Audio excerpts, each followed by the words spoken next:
Alright, welcome back to the channel. आज हम लोग PYQ देखेंगे इंग्लिश का 2025 सेट नंबर ए से। यहाँ पे आज मैंने पैराजम्बल लिए हैं। पैराजम्बल ये होता है बेसिकली वो आपको एक सेंटेंस देते हैं एंड आपको एक पर्टिकुलर सीक्वेंस में उसे लगाना होता है एंड इसके बेसिक कुछ रूल्स हैं एंड ये बहुत ईजी है। एवरी टाइम आप हमेशा करेक्ट ले सकते हैं इसमें by following a very simple rule जो है पैटर्न ऑफ अ सेंटेंस। हमेशा कीप इन माइंड कि there will be subject, then there will be verb and then there will be object. अगर आप ये पैटर्न फॉलो करेंगे तो आपका आंसर कभी भी रॉन्ग नहीं होगा। अब what do you mean by subject? Subject मतलब ये होता है जो एक्शन करता है। Anybody who is doing the action is called the subject, करता।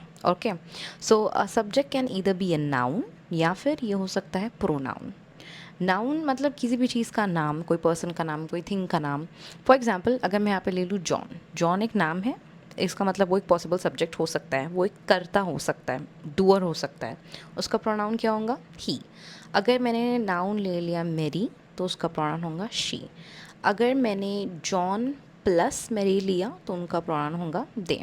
तो ऐसे करके you have to keep in mind कि सब्जेक्ट प्रोनाउंस कौन कौन से हो सकते हैं। ठीक है, तो यहाँ पे पहली ट्रिक ये है कि what you need to do, you need to find out कि मेरे पैराजम्बल में कौन कौन से पॉसिबल नाउन हो सकते हैं या प्रोनाउन हो सकते हैं। क्योंकि अगर हमने नाउन और प्रोनाउन को फाइंड कर लिया देन दैट मीन्स हमारा सब्जेक्ट हमें मिल गया है। तो let's see the first example that is 41 participate in function many people. तो सबसे पहले मैं यहाँ पर नाउन या प्रोनाउन ढूंढूंगी। तो पीपल ये एक नाउन है बिकॉज वो like it's plural noun. Okay, auditorium एक नाउन है, फंक्शन एक नाउन है और सीट भी एक नाउन है। ओके, तो ये सब मेरे पॉसिबल नाउन हैं।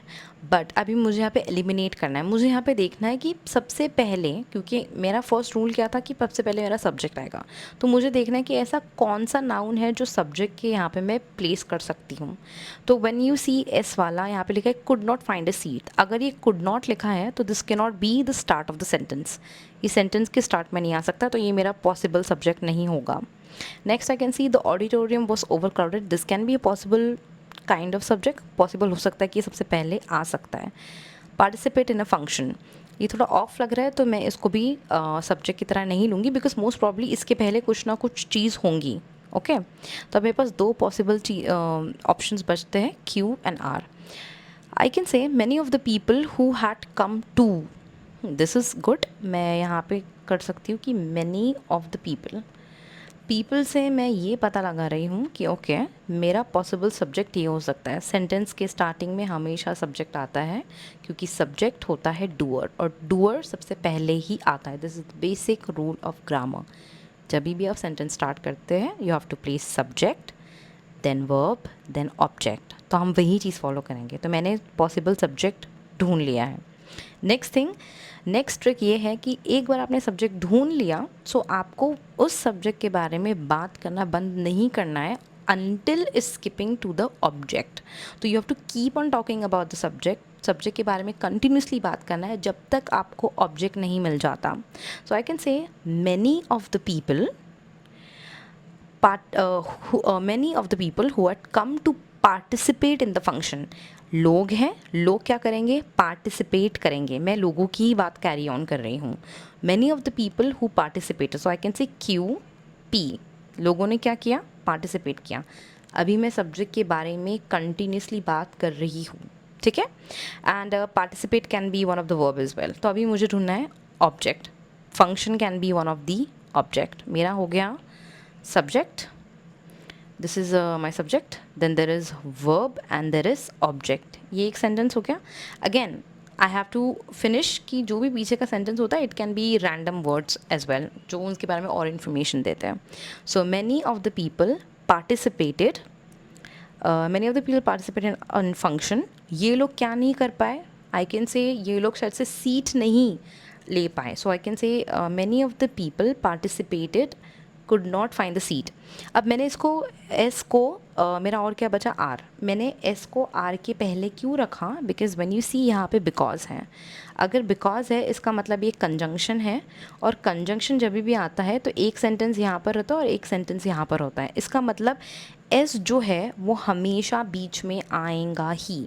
अगर आपको ये सब रूल्स भी नहीं पता तो आप बेसिकली देख सकते हैं, अगर कहीं पे भी कंजंक्शन आता है तो कंजंक्शन अगर आ गया है तो आजू बाजू सेंटेंस होना ही होना है। इसका मतलब ऐसे कोई भी ऑप्शन जिसमें कंजंक्शन लास्ट में दिया है वो ऑप्शन एलिमिनेट हो जाता है। सो मैं यहाँ पे देखती हूँ कि यहाँ पर, let me just get rid of it, यहाँ पर एस और S, when I see this, यहाँ पे एस है और यहाँ पे भी एस है और यहाँ पे बिकॉज है। अब मैंने आपको ये रूल बताया है कि अगर कंजंक्शन आया है तो आगे पीछे कोई ना कोई सेंटेंस होगा। तो ये दोनों ऑप्शन मेरे लिए पॉसिबल नहीं है, ये गलत ही है। तो मेरे पास दो ऑप्शंस बचते हैं, एक सी और एक डी। डी वाला ऑप्शन देख लेते हैं, एस। एस का है could not be, could not find seed because. ये सेंटेंस का कभी स्टार्टिंग नहीं हो सकता है बिकॉज यहाँ पे सब्जेक्ट ही नहीं है properly, there is no subject. और हमारा रूल क्या था, सबसे पहले सब्जेक्ट आएगा, फिर वर्ब आएगा, फिर ऑब्जेक्ट आएगा। और जब इसने ये रूल फॉलो नहीं किया है तो the only option that is left is QPRS। देखते वही है क्या, many of the people who had to come sorry, let me just get rid of it because I'm not able to see the sentences. Okay, let's see now. Many of the people who had come to participate in the function could not find a seat because the auditorium was overcrowded. This is looking like a great option. मैंने भी वही किया है, Q, P, S और R. Simple. I think this is how you can follow the entire question and that's how you get the answer. ये भी मैं cross कर देती हूँ. I mean it's pretty simple, I suppose. And आप अगर आपको नहीं समझ में आया तो नेक्स्ट एग्जाम्पल के साथ may be you will understand. So again नया सेंटेंस है, पैराजंबल है, तो मैं सबसे पहले यहाँ पे ये लिख दूँगी subject plus verb plus object. मुझे यही पैटर्न को फॉलो करना है क्योंकि यही रूल है ग्रामर का. कभी भी सेंटेंस कैसे बनाते हैं, फर्स्ट आपको सब्जेक्ट लगाना होता है, सेकेंड आपको वर्ब लगाना होता है, फिर लगाना है ऑब्जेक्ट. ऐसा क्यों? क्योंकि जो डूअर है, डूअर कोई ना कोई एक्शन करेगा, ठीक है, एंड वो एक्शन क्या होगा, वर्ब हो, it can be action verb, and then वो किसी पे एक्शन करेगा. जो भी चीज़ रिसीव करता है एक्शन वो होता है ऑब्जेक्ट. तो इसी तरीके से आपका सेंटेंस चलता है. तो अभी सब्जेक्ट फाइंड करने के लिए मेरे पास दो है चीज़ें. एक तो मैं नाउन ढूंढ सकती हूँ पैराजंबल में और प्रोनाउन ढूंढ सकती हूँ, क्योंकि subject can either B a noun और अ प्रोनाउन. सबसे पहले हम यही करेंगे. तो लेट्स फाइंड आउट कि ये ऑप्शंस में नाउन कौन कौन से पॉसिबल है. She can be a pronoun, ठीक है, ये एक सब्जेक्ट हो सकता है, स्टार्टिंग का सेंटेंस हो सकता है. ये हर यहाँ पे दिया है बट ये ऑब्जेक्ट प्रोनाउन है. हर इज़ ऑब्जेक्ट प्रोनाउन, तो ये ऑब्जेक्ट प्रोनाउन ये पहले नहीं आएगा मोस्ट प्रॉबेबली. ओके, नाउ और कौन कौन से हो सकते हैं.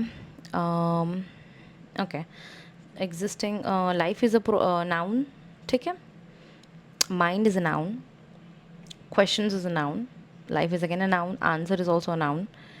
ओके, तो ये सब चीज़ें नाउन हो सकती हैं. तो अभी मुझे देखना है कि कौन सी चीज़ मैं पहले डाल सकती हूँ. ठीक है, let me switch my pen. Okay, so first of all I can see कि यहाँ पे कुछ स्टार्टिंग के वर्ड्स दिए हैं.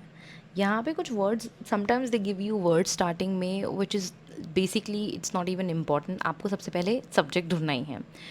तो या आई कैन से किसी लड़की के बारे में बात हो रही है, उसके दिमाग के बारे में बात हो रही है कि what she is thinking. So I can say maybe somewhere in the back of a mind, somewhere in the back of a mind. Okay, ठीक है, माइंड है मेरा subject because it's a noun, कि उसके दिमाग में कहीं ना कहीं she knew that the answer. Okay, हर यहाँ पे बात की है तो मैं यहाँ पे शी लगा दूँगी इसके बारे में, बिकॉज अगर हमको उसके बारे में बात कंटिन्यू करनी है तो कहीं ना कहीं हमको प्रोनाउन लगाना होगा. So I can say somewhere in the back of the mind, that is R, she knew that the answer to her questions about life lay outside her existing life. Maybe this can be a possible answer. Let's see. बाकी हम लोग इस पर directly नहीं आएंगे, हम elimination करेंगे. सबसे पहले यहाँ पे फर्स्ट वाला ऑप्शन देखते हैं, R, somewhere in the back of a mind. ये एक पॉसिबल हो सकता है because this can be starting of a sentence. To her questions about life, to कभी भी सामने नहीं आएगा सेंटेंस के, तो मैं इसको एस वाला जो भी ऑप्शन है पहले मैं उसको एलिमिनेट कर दूँगी। यहाँ पे कोई भी ऑप्शन नहीं दिया जहाँ पे एस है। ले outside a existing life, this is also not convincing कि ये स्टार्टिंग हो सकता है सेंटेंस का, तो कहीं पे पी होगा स्टार्टिंग में तो वो ऑप्शन भी मैं डिलीट कर दूँगी। बट यहाँ पे कहीं पे भी पी नहीं दिया उन्होंने स्टार्टिंग में। इसका मतलब दो चीज़ है कि पी और एस कहीं ना कहीं बीच में है, वो कहीं स्टार्टिंग में नहीं है। Okay, now she knew that the answer, but यहाँ पे मैं इसको सबसे पहले मैं नहीं डाल रही हूँ, बिकॉज अगर she knew that the answer, अगर मुझे बोलना है ये सेंटेंस, तो अगर मैं बोलूँ she knew that the answer, मतलब something information is missing before that, because मैं किसी से जाके डायरेक्टली ऐसा नहीं बोल सकती she knew that the answer, वो कहेगा what are you talking about, मुझे उसके कुछ कॉन्सेप्ट कॉन्टेक्स्ट देना पड़ेगा पहले। इसका मतलब इसके पहले कोई ना कोई सेंटेंस है, तो क्यों भी किसी चीज़ के बाद में ही आ रहा है, तो इसलिए I chose R as something that is going to come in front. तो मैं देखती हूँ यहाँ पे दो पॉसिबल ऑप्शन है जिसमें आर सामने में आ रहा है, तो मैं ये बी और सी को एलिमिनेट कर दूँगी। मेरे पास दो ऑप्शंस हैं, तो आई कैन फर्स्ट वाला ऑप्शन देखते हैं। Somewhere in the back of a mind R, then P आया है, ले आउटसाइड अ एग्जिस्टिंग लाइफ। अगर हम ये एक के बाद एक कहे तो ये बिल्कुल सूट नहीं हो रहा है। Somewhere in the back of a mind, lay outside a existing life, this is not making any sense, तो I am going to eliminate this also. अब मेरे पास एक ही ऑप्शन बचा जो है डी। अब मैं ये देखती हूँ करके कि इज़ इट पॉसिबल कि आ रहा है, तो मेरा पहले था आर, ठीक है, somewhere in the back of a mind, फिर she knew that the answer, I told you Q के पहले कुछ ना कुछ होगा, तो मैं यहाँ पे आर लगा देती हूँ। Okay, somewhere at the back of the mind she knew that the answer, और मुझे पता था पहले से कि पी और एस तो कहीं ना कहीं बीच में आ रहे हैं। यहाँ पे ऑप्शन में दिया है एस और पी, तो if I put this over here and say somewhere in the back of a mind she knew that the answer to her questions about life lay outside her existing life, and I think this is the most appropriate answer, क्योंकि यहाँ पे subject भी है, then यहाँ पर again यहाँ पे she pronoun है, देन आंसर यहाँ पे ऑब्जेक्ट हो सकता है, एंड यहाँ पे वर्ब भी है, सब्जेक्ट वर्ब एंड ऑब्जेक्ट इस चीज़ से फॉलो कर रहा है। एंड देन एस में जब हम जाते हैं to her questions about life, again this is following the object, this is her is object pronoun, क्योंकि वो ऑब्जेक्ट के बाद में आया, तो object pronoun is logical, question about a life lay outside her existing life, this is the perfect answer in this scenario. So the answer would be D. I hope आपको कुछ ना कुछ अंडरस्टैंडिंग आ रही है कि कैसे सॉल्व करना है। Anyway, let's move on to the next one. The next one is again, सबसे पहले मैं यहाँ पे हमेशा ये पैराजम्बल सॉल्व करते टाइम आपको ये बाजू में लिख देना है SVO, subject verb and object. SVO के लिए सबसे पहले हम लोग ढूंढेंगे नाउन या प्रोनाउन। इसका मतलब पैराजम्बल में हम सबसे पहले देखेंगे यहाँ पे कौन सा नाउन है और कौन सा प्रोनाउन है। ये हम क्यों देख रहे हैं, क्योंकि नाउन और प्रोनाउन ही सब्जेक्ट हो सकता है, और पैराजम्बल में आपको एक ही रूल फॉलो करना है कि सबसे पहले मेरा सब्जेक्ट होगा, फिर मेरा वर्ब होगा और फिर मेरा ऑब्जेक्ट होगा। तो logically first you need to find a subject which can be a noun और अ प्रोनाउन, ठीक है। तो अब मेरे पैराजम्बल में देखते हैं कि कौन कौन से नाउन हो सकते हैं या प्रोनाउन हो सकता है। लिटरेचर जो हो सकता है एक नाउन हो सकता है, पेजेस एक नाउन हो सकता है, ट्रुथ एक नाउन हो सकता है, चैलेंजिंग क्वेश्चंस एक नाउन हो सकता है, ह्यूमैनिटी एक नाउन हो सकता है, ठीक है। हाँ, ये सब नाउन हो सकते हैं, ठीक है। तो ये मोस्ट पॉसिबल चीज़ें हर ही चीज़ में है अभी, तो वी हैव टू सी कि कौन सा मोस्ट प्रॉब्ली पहले आ सकता है। तो लेट्स यहाँ पे ऑप्शन क्या दिए, QQPR, ठीक है। पी वाला देखते हैं, वर्क्स ऑफ लिटरेचर। स्टार्टिंग में आई डोंट थिंक मैं ऐसा लगाऊंगी कि वर्क्स ऑफ लिटरेचर, अगर मैं स्टार्टिंग सेंटेंस ऐसा बोलूँ works of literature, then it's not sounding nice, ठीक है। तो मैं ये आंसर एलिमिनेट कर दूंगी, जो सबसे पहले नहीं आने वाला, समथिंग इज़ मिसिंग, ये कहीं बीच में आएगा पी, क्योंकि works of life is not suiting over here. Then यहाँ पे ऑप्शन दिया आर, लाइज द ट्रुथ। अगर मैं बोलूँ यहाँ पे lies the truth about some information, कोई ना कोई कॉन्टेक्स्ट उसके पहले मिसिंग है, इसका मतलब आर भी कहीं ना कहीं बीच में आ रहा है, पॉसिबल है, ठीक है। तो मैं डी को हटा दूंगी, पी को हटा दूंगी, बिकॉज इस सेंटेंस के स्टार्टिंग दिख नहीं रहा है। अब बाकी बचा बी और सी, दोनों में क्यू फर्स्ट है, इसका मतलब क्यू पहले आ ही रहा है 100%। तो देख लेते क्यू क्या है। Inside the pages of all goods, अब यहाँ पे मेरा नाउन मुझे मिल चुका है जो है पेजेस। पेजेस मेरा है सब्जेक्ट एंड रिमाइंड यू यहाँ पर दिया है एस, इसका मतलब this is plural, okay. Inside the pages of all good, next option है पी। एस पी तो 100% है क्योंकि दोनों ऑप्शन में वही है, S P. Inside the pages of all good works of literature, और यहाँ पे पेजेस के बाद में उन लोग ने लगाया है वर्क्स। वर्क्स क्यों लगाया? Because this is third person, it's not even about third person singular, it's just like works. They have used a collective noun as a singular noun. pages को वो लोग ने एक साथ लिया, इससे थर्ड पर्सन सिंगुलर का वो लोगों ने वर्क करके, वर्क्स करके एक there is a rule in present tense, because if there is third person singular आपके वर्ब में एस लगता है। एनीवे, सो या pages works which is sounding very nice. So या कहाँ गया, हाँ, inside the pages of all good works of literature. अब लिटरेचर के बारे में बात करी है तो इसका मतलब स्टार्टिंग के सेंटेंस, आगे के सेंटेंस कुछ ना कुछ इससे ज्वाइन होंगे। तो ऑप्शन है in works of literature lies the truth about some of the more challenging question pose. I think this is, हाँ, इनसाइड द लिटरेचर क्या हो सकता है, कोई कुछ ना कुछ सच छुपा हो सकता है। तो I can say okay, you know, whenever you are solving you have to also understand कि सेंटेंस का मतलब क्या है, क्या मतलब पूछ रहा है। तो मैं ये कह सकती हूँ कि okay, inside the pages of all good works of literature, literature के जितने भी काम किए हैं हमने, जितने भी चीज़ें लिखे हैं, उसके अंदर कोई छुपी हुई राज है जो चैलेंजिंग हो सकती है ह्यूमैनिटी के लिए। So I can say okay, inside the literature क्या हो सकता है, इनसाइड द लिटरेचर कुछ ना कुछ तुरंत छुपा हो सकता है। So most probably it will be R, so Q P R I can say, इसके बाद ये आ सकता है। एंड देन बचा क्या, एस बचता है।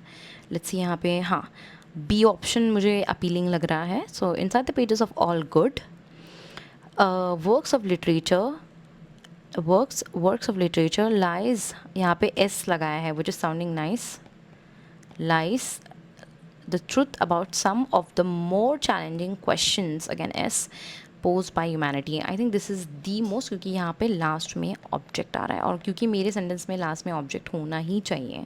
So I think this is the most possible answer that could be there, which would be B, and I am gonna eliminate C1।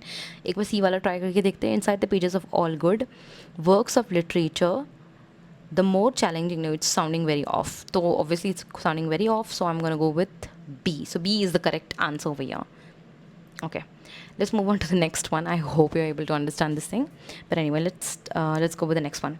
Again, जब भी solve करते parajumble, you have to write subject verb plus object.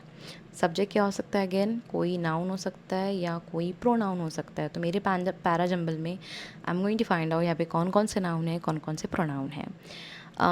Address एक noun है, inequality, social inequality एक noun है, nation एक noun है, account एक नाउन है, इकोनॉमिक सक्सेसेस भी एक नाउन हो सकता है। ओके, तो मोस्ट प्रोबेबली हर जगह ये है। तो अभी मैं देखूँगी यहाँ पे कौन कौन से ऑप्शन है और कौन कौन सी चीज़ें ऐसा लगता नहीं है कि ये सेंटेंस का स्टार्टिंग हो सकता है, ठीक है। So first I am gonna see, यहाँ पे पी ऑप्शन दिया, ए ऑप्शन देगा पी, टेक्स ऑन अकाउंट। यहाँ पे लिखा है टेक्स ऑन अकाउंट, क्या टेक्स ऑन अकाउंट, ये इन्फॉर्मेशन मिसिंग है, इसका मतलब यहाँ पे कुछ ना कुछ स्टार्टिंग में है, तो इसका मतलब पी कहीं ना कहीं बीच में आ रहा है। ओके, तो ये वाला आंसर मैं एलिमिनेट कर देती हूँ। तो देखते क्यू, अगर इन लोग ने क्यू डाला है स्टार्टिंग में, okay, to address continuing social equality, to address continuing social equality takes on account, alright, I don't think so, it's not sounding really nice, so I'm gonna go with the D option. Let's see what is that. For every stride of progress any nation, nation के बारे में बात हो रही है। Okay, this can be my starting subject, so I'm just gonna write R in front. Let's see about Q, if I can eliminate B. To address continuing social equality, I feel like some context might be missing here also, तो most probably मैं इसको थोड़ा eliminate कर दूँ, बाद में I will see you to this. अब दो बचा मेरा आर और R. Okay, for every state of progress progress any nation, दोनों में पी ऑप्शन है, इसका मतलब पी सेकेंड तो आ ही रहा है, 100% पी सेकेंड में आ रहा है. Okay. Any nation takes on account. Okay, यहाँ पे नेशन दिया है. Nation can be third person singular, that's why they have use the S rule over here from present tense. Okay, this is good. So I can say R के बाद P आना ही है. Okay, inside okay, and then it comes Q. Okay, let's see Q आता है यहाँ पर. Where is it? हाँ, nation takes on account of its economic success to address continuing social inequality. It takes two back if it is unable to do what. इसका मतलब S कहीं ना कहीं बीच में आ रहा है, उसके पीछे में कुछ ना कुछ होगा. तो एस तो लास्ट में नहीं आएगा, तो हम gonna eliminate this also. And यहाँ पे भी एस है, तो हम gonna eliminate both of this. और ये तो मैंने पहले एलिमिनेट कर दिया, बचा मेरे पास ये. मैंने एस को एलिमिनेट क्यों किया? बिकॉज इफ़ यहाँ पे सेंटेंस पढ़ते इफ़ इट इज़ अनेबल, यहाँ पे जब हम अनेबल देखते if it is unable to do what, ये क्वेश्चन आता है हमारे इसमें. तो ऑब्वियसली कुछ ना कुछ तो पीछे होगा ही इसके, तो ये लास्ट में नहीं आ सकता है. तो any option which is containing S at the last, उसको हम लोग डिलीट कर देंगे या फिर एलिमिनेट कर देंगे. तो ऐसे कौन कौन से ऑप्शन जिसमें एस सबसे लास्ट में आ रहा है? ये और ये, तो तीनों ही ऑप्शन गलत है. तो बचा कौन सा? सी. तो let's see R P S Q. Okay, so for every progress, any nation takes on account of its economic success. It takes two back if it's unable to address continuing social equality. Very good. This is the correct answer. Yeah, this is how you eliminate. Anyway, let's go to the last one. Okay. Again I will write this subject, verb plus object, and most probably मैं ढूंढने की कोशिश करूँगी कौन कौन से subject हो सकते हैं जो एक नाउन या प्रोनाउन हो सकता है. तो I'm just gonna highlight that. This can be my subject, then asset can be my subject, book value and loan can be my subject. Okay, so let's see what's going on over here. So यहाँ पे दिया है सबसे पहले S और R in as the front option. So एक तो S हो सकता है या फिर R हो सकता है, क्योंकि यहाँ पे S और ओके ये दोनों में से एक कोई ना कोई फ्रंट का ऑप्शन हो सकता है जो सब्जेक्ट मोस्ट प्रॉब्ली हो सकता है. So I am going to get rid of P और Q. मेरा फ्रंट नहीं है, तो ये कहीं ना कहीं बीच में आने वाले हैं, P और Q. ठीक है, इसके आगे पीछे कुछ ना कुछ होने वाला है. So let's see. Amortization is an accounting technique. Okay. This is sounding like okay, this can be my subject, क्योंकि वहाँ पे एक टेक्निक को डिस्क्राइब कर रहे हैं. सबसे पहले उन लोग ने एक नाउन लिया है एंड नाउन को डिस्क्राइब कर रहे हैं. इसका मतलब this can be a possible subject जो सबसे पहले आ सकता है. So I will just write S over here. I am gonna take S as my subject. Let's see R used to periodically lower. ये कभी भी स्टार्टिंग नहीं हो सकता है सेंटेंस का, तो आर जहाँ पर भी I am going to eliminate that.